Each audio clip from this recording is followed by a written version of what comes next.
Doctor ओकरा की कहानी ये सिर्फ एक कहानी नहीं है, ये एक बाज़गश्त है, एक ऐसी जिंदगी की बाज़गश्त जो छीन ली गई, एक रोशनी जो बहुत जल्द बुझ गई। ये एक बहुत ही अफसोसनाक कहानी है जो बताती है कि घर में तशद्दुद के बारे में खामोश रहने के कितने बड़े नताइज होते हैं।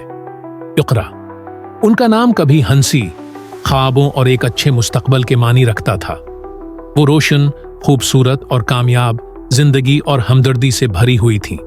उन्होंने कभी ख्वाब में भी नहीं सोचा था कि उनकी जिंदगी मौत पर खत्म हो जाएगी। वो एक बेहतरीन तालिब इल्म थीं, बहुत अच्छी कारकर्दगी का मज़ाहिरा कर रही थीं, लोगों की मदद करना चाहती थीं। मेडिकल की डिग्री हासिल करने के बाद वो अपनी कम्युनिटी की खिदमत करना चाहती थीं। उनके वालिदैन उनसे बहुत प्यार करते थे और उनके लिए बेहतरीन चाहते थे। वो हमेशा उनसे कहते थे कि वो मजबूत और आजाद बने, दूसरों के लिए एक मिसाल बने। उन्होंने उनकी रूह की परवरिश की, कभी नहीं सोचा था कि कोई बड़ी चीज आने वाली है।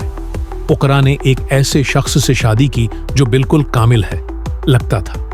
वो कामयाब और मुअज़्ज़ज़ एक मशहूर वकील थे।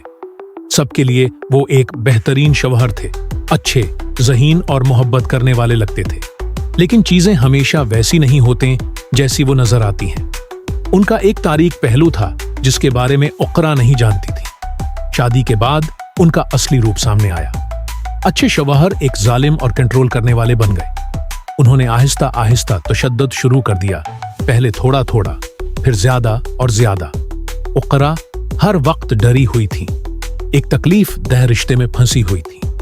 उन्हें खामोश रहना पड़ा क्योंकि लोग क्या कहेंगे और खानदान की इज्जत का ख्याल था।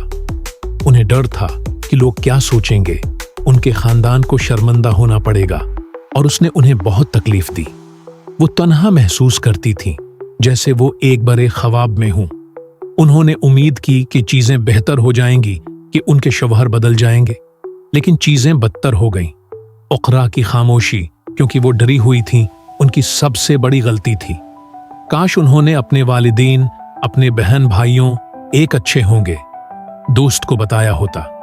काश वो इतनी बहादुर होती कि बोल पाते, शायद वो अभी जिंदा होते। लेकिन उन्होंने नहीं बताया, और उनकी खामोशी, जो उनके खानदान की हिफाजत के लिए थी, उनकी मौत का सबब बनी। वो दिन, जो दिन सबको याद रहेगा, इक़रा के लिए बदतरीन दिन था। उनके शौहर बहुत गुस्से में ने उन्हें और उनके मासूम बच्चों को गोली मार दी।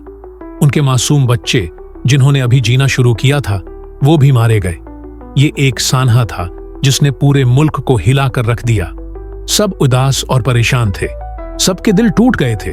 सब डॉक्टर, इक़रा और उनके बच्चों के साथ जो हुआ, इस पर अफसोस कर रहे थे। इक़रा की कहानी, अगरचा ये उदास है, एक मजबूत पैगाम रखती है। ये हमें बताती है कि हमें नाइंसाफी के खिलाफ कभी खामोश नहीं रहना चाहिए। अगर किसी के साथ कोई तशद्दुद हो रहा है तो हमें आवाज उठानी चाहिए। हमें अपने खानदान और दोस्तों को बताना चाहिए। जिन लोगों पर हम एतमाद करते हैं उनसे बात करनी चाहिए और मदद लेनी चाहिए। खामोशी चीजों को मजीद खराब करती है। ये जालिम की मदद करती है और मजलूम को तकलीफ देती है। अगर किसी के साथ कोई तशद्दुद हो रहा है तो बराह करम खामोश न रहें।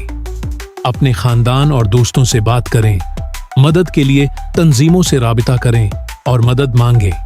आप तन्हा नहीं हैं, आपकी जिंदगी अहम है।